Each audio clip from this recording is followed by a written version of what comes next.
इन्नल हम्दुलिल्लाह नहमदुहु व नस्तईनुहु व नस्तगफिरुहु व नऊज़ु बिल्लाहि मिन शुरूरि अनफुसिना व मिन सय्यिआति अअमालिना मन यहदिहिल्लाहु फला मुज़िल्ल लहु व मन युज़लिल्हु फला हादिय लहु व अशहदु अन ला इलाहा इल्लल्लाहु वहदहु ला शरीका लहु व अशहदु अन्न मुहम्मदन अब्दुहु व रसूलुहु अम्मा बअद फ़इन्न खैरल हदीस किताबुल्लाह व खैरल हदी हदी मुहम्मदिन सल्लल्लाहु अलैहि वसल्लम व शर्रल उमूरि मुहदसातुहा व कुल्लु मुहदसतिन बिदअह व कुल्लु बिदअतिन ज़लालह व कुल्लु ज़लालतिन फिन्नार फ़अऊज़ु बिल्लाहि अस्समीइल अलीम मिनश शैतानिर रजीम मिन हम्ज़िहि व नफ़्ख़िहि व नफ़्सिहि बिस्मिल्लाहिर रहमानिर रहीम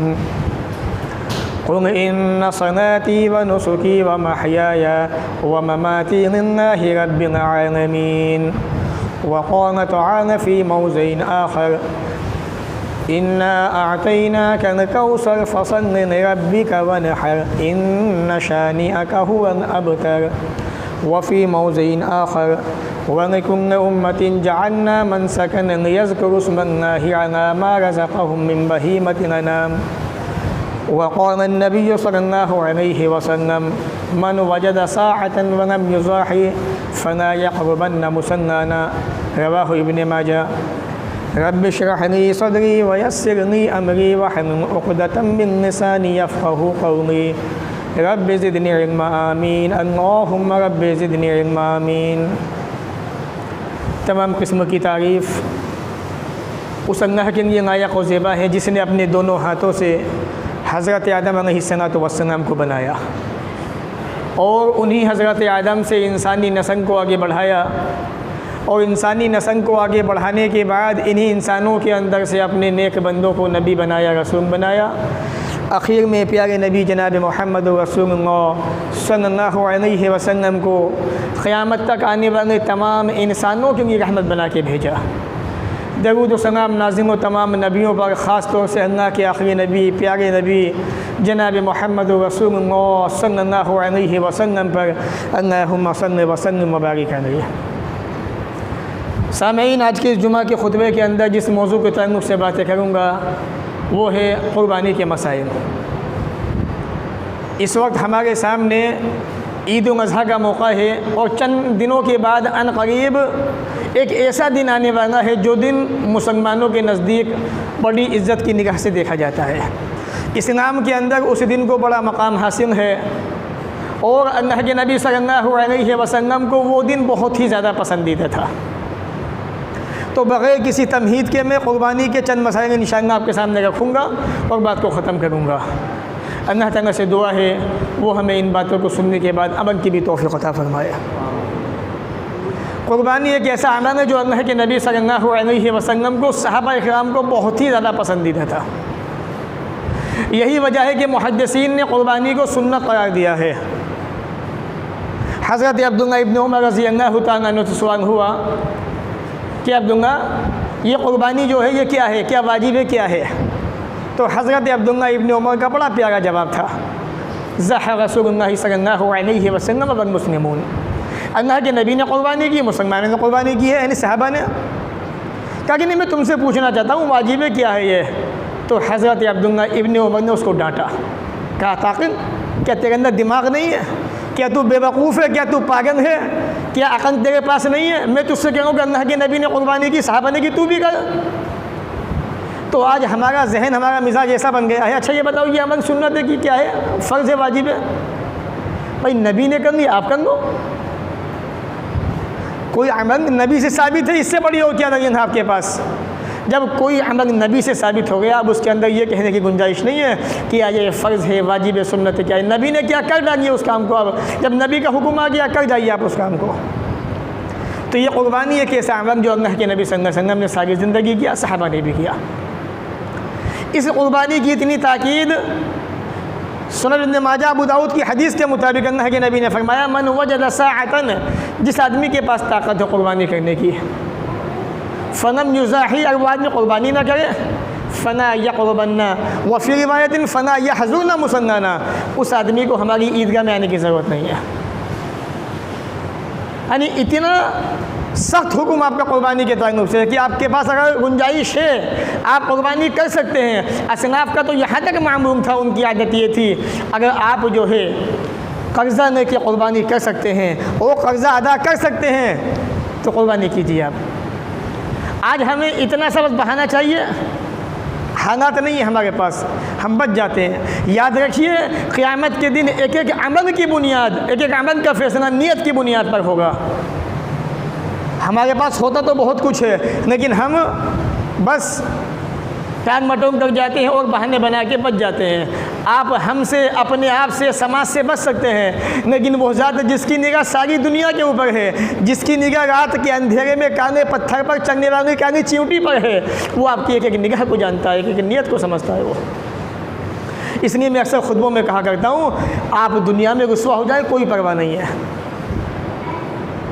कोई परवाह नहीं है। कुछ दिनों के बाद वही आपका स्टेटस मिल जाएगा आपको, लेकिन अगर वहाँ रुस्वा हो गए क़यामत के दिन, वो बेइज्जती वापस, इज़्ज़त वापस नहीं मिल सकती आपको। इसीलिए इब्राहीम अलैहिस्सलाम ने दुआ की थी अल्लाह ताला से, वरना तुख़ज़िनी यौम युबअसून, जब क़यामत का दिन कायम होगा, जब दुनिया ख़त्म हो जाएगी, जब इंसानों को तू दोबारा ज़िंदा करेगा, उस दिन मुझे रुसवाई से बचाना, ना बेइज्जती से बचाना मुझे। असल बेइज्जती तो वहाँ की है। बहरहाल अगर आपके पास ताकत है कुर्बानी की, और मैं तो ये कहता हूँ अगर आप मंथली 15,000 कमा सकते हैं, कमाते हैं, तो कुर्बानी कीजिए आप।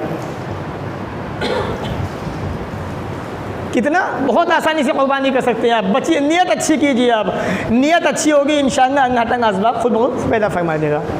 एक हदीस में आता है जिसको इमाम अबू दाऊद ने किताबुल ज़हया के अंदर रिवायत किया है, फरमाते हैं कि अल्लाह के नबी ने फरमाया, या अय्युहन्नास इन्ना अनाकुम अहल बैतिन फ़ीकुम आमिन उज़हिया, ऐ लोगों हर साल कुर्बानी किया करो, हर साल कुर्बानी किया करो। एक बहुत लंबा वक्फ़ा आपके पास है, 12 महीने होते हैं साल के अंदर। अगर आप जो है कमाते भी ज़्यादा नहीं है, 10,000 ही कमाते हैं, 15,000 कमाते हैं, हर महीने के अंदर से थोड़ा थोड़ा आप इस नियत से निकालने ज़रा ज़रा सा कि इंशाअल्लाह कुर्बानी मुझे करनी है, तो 12 महीने में इतना आपका इंतज़ाम हो जाएगा कि आप कुर्बानी कर सकते हैं। लेकिन हमारी नियत ऐसी हो चुकी है, बस अल्लाह रहम फरमाए। बहरहाल हर मुसलमान को कुर्बानी करनी चाहिए। हज़रत अनस कहते हैं रज़ियल्लाहु तआला अन्हु, भाई अल्लाह के रसूल के पास क्या था, कभी भी एक दिन ऐसा नहीं गुजरा कि अल्लाह के नबी सल्लल्लाहु अलैहि वसल्लम के घर के अंदर पैसा रखा हुआ हो। और 23 साल की मुद्दत में कभी आपने ज़कात दी हो तो बता दो, एक साल ऐसा बता दो कि अल्लाह के नबी ने ज़कात दी थी। आपने था ही नहीं, ज़कात कहाँ से देते, आप तो रोज़ाना खर्च कर दिया करते थे, ये आपका मामूल था, ये आपकी आदत थी। हम रखते हैं सेहत के बचा बचा के, लेकिन उसके बावजूद सहाबी कहते हैं ज़हन नबी सल्लल्लाहु अलैहि वसल्लम बेकबशैन अमलहैन अक़रनैन वाना उज़ाही बेकबशैन, रवाहु बुखारी फ़ी किताबिन अज़ाही, कि मैं और अल्लाह के नबी सल्लल्लाहु अलैहि वसल्लम 2 मेंढे ज़बह किया करते थे। अल्लाह के नबी 2 मेंढे ज़बह कर गए अपने हाथ से। आप ज़रा देखें, रोज़ाना का मामूल था कि आपके घर में कुछ भी आता सदका खैरात कर दिया करते थे। उसके बावजूद भी अल्लाह रब्बुल आलमीन ने ऐसे इंतज़ाम अल्लाह कर दिया करता था कि आप कुर्बानी आसानी से कर लिया करते थे। नीयतें अच्छी हों, नीयतें साफ़ हों, सब कुछ दुरुस्त है। इसलिए अल्लाह ने कुरान में कहा सूरह नाम के अंदर, कुल ए नबी आप कह दीजिए इन्ना सलाती व नुसुकी व महयाया व ममाती लिल्लाहि रब्बिल आलमीन ला शरीका लह, बेशक मेरी नमाज़ें व नुसुकी मेरी तमाम इबादतें, मेरी क़ुर्बानी, व महयाया मेरी ये ज़िंदगी, व ममाती मेरी मौत जो मैं जब आएगी, जब मैं मरूँगा दुनिया से जाऊँगा, लिल्लाहि उस अल्लाह के लिए है, रब्बिल आलमीन जो सारे जहानों का रब है। आज तो हम ज़रा ज़रा सी बातों पे हक़, अच्छा हमारी चीज़ है ये, हम है ये, हमने ऐसा किया है, हमारी चीज़ है ये। वक्ती तौर पे अल्लाह ने उसको आपका मालिक बनाया है। आपकी मौत के बाद वो आपकी औलाद की है, उनकी मौत के बाद उनकी औलाद की है। ये सिलसिला चलता रहेगा, किसी एक हाथ में वो चीज़ टिक नहीं सकती है। ये दुनिया भी ऐसी अल्लाह ने बनाई है, ये भी अल्लाह ने वक्ती तौर पे इंसान को उसका मालिक बना दिया है, लेकिन एक के बाद एक आता रहता है, जाता रहता है। एक दिन आएगा सब कुछ ख़त्म हो जाएगा, वही ज़ात बाकी रहेगी। तो तो अल्लाह के नबी ने कुर्बानी की, आप भी कीजिए। ए नबी कह दीजिए मेरी कुर्बानियाँ, मेरी इबादतें, मेरा मरना जीना सब अल्लाह के लिए है। एक जगह अल्लाह ने फरमाया फ़सल्ले, नमाज़ पढ़िए रब का, अपने रब के लिए बना कुर्बानी कीजिए। यानी खालिस अल्लाह की रज़ा के लिए होनी चाहिए। मेरे भाइयों, कभी जहन के अंदर ये बात नहीं आनी चाहिए कि मेरा जो पड़ोसी है था तो बहुत अच्छा, ताल्लुकात अच्छे थे, मेरी उससे बनती नहीं है, इस तरह के हालात। अच्छा, उसने इतना ख़रीदा, कुछ भी हो जाए, चाहे मुझे डूबना पड़े कर्जे के अंदर, चाहे कुछ भी हो जाए, उससे अच्छा जानवर लेके आना है, उसको नीचे दिखाना है समाज के अंदर। उसको नीचा ना दिखाओ, अल्लाह की निगाह में अपने आप को ऊँचा बनाओ। तो ये कुर्बानी खालिस अल्लाह की रज़ा की नियत होनी चाहिए इसके अंदर, वरना आप इतने पैसे भी खर्च करें और असल मकसद भी हासिल ना हो तो हमसे बड़ा बदनसीब कौन होगा? कोई नहीं होगा। इसीलिए कुर्बानी के ताल्लुक़ से इस तरह की बातें समाज के अंदर नहीं होनी चाहिए। अल्लाह के प्यारे नबी जनाब मोहम्मद रसूलुल्लाह सल्लल्लाहु अलैहि वसल्लम हर साल कुर्बानी किया करते थे, आपको भी करनी चाहिए। और कुर्बानी के अंदर कुछ चीज़ें बड़ी अहम हैं, उनको हमें हमेशा याद रखना चाहिए। कुर्बानी का जानवर जब ख़रीदें बड़े हिसाब से, ज़िम्मेदारी के साथ में, उसके अंदर कोई कमी तो नहीं है। जानवर इतना दुबना पतला तो नहीं है कि उसमें गूदा ही ना हो, उसकी टांग तो ठीक ठाक है, उसका कान तो ठीक ठाक है, बीमार तो नहीं है, उसे परेशानी तो नहीं है। ये सारी चीज़ें देखने के बाद ख़रीदिए। अल्लाह के नबी ने फरमाया अरबा न तजूज़ फ़ी ग़ज़ाही, 4 किस्म के जानवर ऐसे हैं जिनकी कुर्बानी करना जायज़ नहीं है। आपने फरमाया वन मरीज़ बय्यिनुन मरज़ुहा, ऐसा बीमार जानवर जिसकी बीमारी बिल्कुल वाज़ेह हो, दिख जाता है जानवर बीमार है, चलना फिरना नहीं चल पाता है, बीमार है, दिखाई दे रहा है, उदास है बहुत ज़्यादा, चल नहीं पा रहा है, तो हमें जानवर को ख़रीदते वक्त उसको चला के देखना चाहिए कैसे जानवर भाग रहा है, दौड़ रहा है, चल रहा है, उसके अंदर चुस्ती फुर्ती है कि नहीं है। आगे आप फरमाते हैं अन औरा बय्यिनुन औरहा, उसकी आँख तो ठीक ठाक है, काना तो नहीं है आँख का, आँख उसकी फूटी हुई तो नहीं है। ऐब जानवर से अल्लाह के नबी ने मना फरमाया कि जानवर के अंदर ये ऐब नहीं होना चाहिए। आगे आप फरमाते हैं वन अरजाउ बय्यिनुन ज़ंगुहा, उसकी टांग के अंदर कमी नहीं होनी चाहिए, टांग ठीक ठाक होनी चाहिए कि उसकी चलते हुए टांग का नंगापन दिखाई दे जाए, इसका भी ध्यान रखा जाए। वन कसीर उंगती ना तुलकी, और इतना कमज़ोर ना हो जानवर कि उसकी बॉडी के अंदर कोई गूदा ही ना हो, बिल्कुल चिपका हुआ हो, हड्डी हड्डी दिखाई दे उसकी। ऐसे जानवर से अल्लाह के नबी ने मना फरमाया इनकी कुर्बानी ना की जाए। और बाज़ रिवायत में आता है कि वअन नस्तशरिफ़न आइना वन उज़ुना, हज़रत ने कहते हैं कि हम जानवर ख़रीदते थे तो उनके कान, उनके नाक अच्छी तरह से देखते थे, कहीं में कोई कमी तो नहीं है। अभी आपके पास 4 दिन का वक्त बाकी है, 5 दिन का, तो इन 4-5 दिनों के अंदर जो भी आप जानवर ख़रीदें बहुत अच्छी तरीके से देखभाल करने के बाद, कहीं ऐसा ना हो कि आने के बाद जो है आपको बाद में पछताना पड़े और आप उसको बेच भी ना पाएँ और ख़रीदने के लिए आपके पास पैसे भी ना हो। एक आखिरी बात कुर्बानी के ताल्लुक़ से बड़ी अहम, अल्लाह के नबी ने फरमाया, हदीस सही मुस्लिम किताब अज़ाहिर के अंदर मौजूद है, न तज़बहु न मुसिन्ना, जानवर दाता हुआ ही कुर्बान करना चाहिए। 2 दांता, मुसिन्ना कहते हैं 2 दांते जानवर को जो एक साल मुकम्मल करके दूसरे साल में दाखिल हो चुका हो और अपने सामने के 2 दांत निकाल चुका हो। न तज़बहु न मुसिन्ना, 2 दांता जानवर की ज़बह करो। इन अय्युसरअलैकुम, हाँ अगर ऐसा जानवर मिलना मुश्किल हो जाए, फ़तज़बहु जज़अतन मिन अज़्ज़ान, तो भेड़ का, याद रखिएगा आज लोग बहाने बनाते हैं, बहाने तलाशते हैं, वो बहाने बना के अपना ही नुकसान करते हैं। फ़तज़बहु जज़अतन मिन अज़्ज़ान, तो वो 1 साल का भेड़ का बच्चा कुर्बान कर सकते हैं। किसका बच्चा? भेड़ का, बकरी का नहीं। लोग कहते हैं कि मियाँ हमारा तो घर का पना हुआ बच्चा है, काफ़ी तंदुरुस्त है, मोटा ताज़ा है, बकरी का 1 साल का हो गया है, नहीं चलेगा। अल्लाह के नबी ने मना कर दिया, नहीं चलेगा।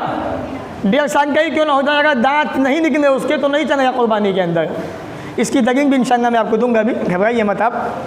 तो याद रखिए अगर ऐसा जानवर मिलना मुश्किल हो जाए जिसकी जो है मतलब 2 दांता हुआ ना हो, तो फिर अगर आपके पास भेड़ का 1 साल का बच्चा है तो आप उसकी कुर्बानी कर सकते हैं। लेकिन मैं समझता हूँ कि आज हमारा समाज जो है ये हमारे जो हालात है, आज के वक्त में कोई सा जानवर ऐसा नहीं है जिसको आप ना ख़रीद सकते हो, हर जानवर आपको आसानी से मिल सकता है।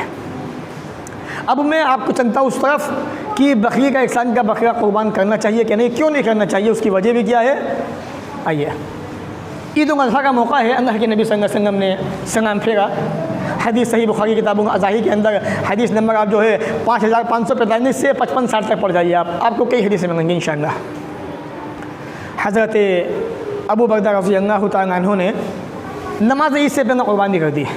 ध्यान रखिएगा मेरी बात पर, ईद की नमाज से पहले आपने क़ुरबानी कर दी। अल्लाह के नबी ने सलाम फेरा तो आपकी निगाह गोश्त पे पड़ी, तो आपने कहा ये क्या है? तो सहाबी कहते अल्लाह के नबी सल्लल्लाहु अलैहि वसल्लम ये मेरे जानवर का गोश्त है, मैंने क़ुरबानी कर दी है इसकी, ये गोश्त मेरे जानवर का है, मैंने क़ुरबानी कर डाली इसकी। तो आपने फरमाया मन ज़बह क़ब्ल फ़इन्नमा ज़बह लिनफ़्सी, जिसने नमाज से पहले क़ुरबानी की उसने अपने लिए क़ुरबानी की है, अपने नफ्स के लिए, या क़द्दमहु लिअहलिही, उसने अपने घर वालों के लिए ऐसा किया है। लैसा मिनन नुस्खि फ़ी शैइन, सही बुखारी के अल्फाज़ है, क़ुरबानी का इससे कोई ताल्लुक़ नहीं है, यह क़ुरबानी नहीं हुई। अब क्या? अब सहाबी के अल्लाह के नबी मेरे पास तो जानवर है नहीं, अब मैं क्या करूँ? कहा कि हाँ मेरे पास एक बकरी का बच्चा है, इन्ननी इंदी दाजिनन, और ऐसा बच्चा है जो 2 बकरों के बराबर है तंदुरुस्ती के अंदर, इतना मोटा ताज़ा है मेरे पास। कहा अच्छा करने क्या हो? कहा ज़ही बही अंता, इसकी क़ुरबानी तुम कर डालो, वलन तस्मुहा लिअहदिन बअदका, लेकिन तुम्हारे बाद ये क़ुरबानी किसी के लिए जायज़ नहीं होगी। ये सही बुखारी के अल्फाज़ हैं। क्या कहा आपने? सहाबी ने क़ुरबानी कर दी ईद की नमाज से पहले, आपने कहा क़ुरबानी नहीं हुई तुम्हारी। कहा मेरे पास तो है नहीं, अब मैं क्या करूं? लेकिन मेरे पास एक बच्चा है बकरी का बच्चा, याद रखिए।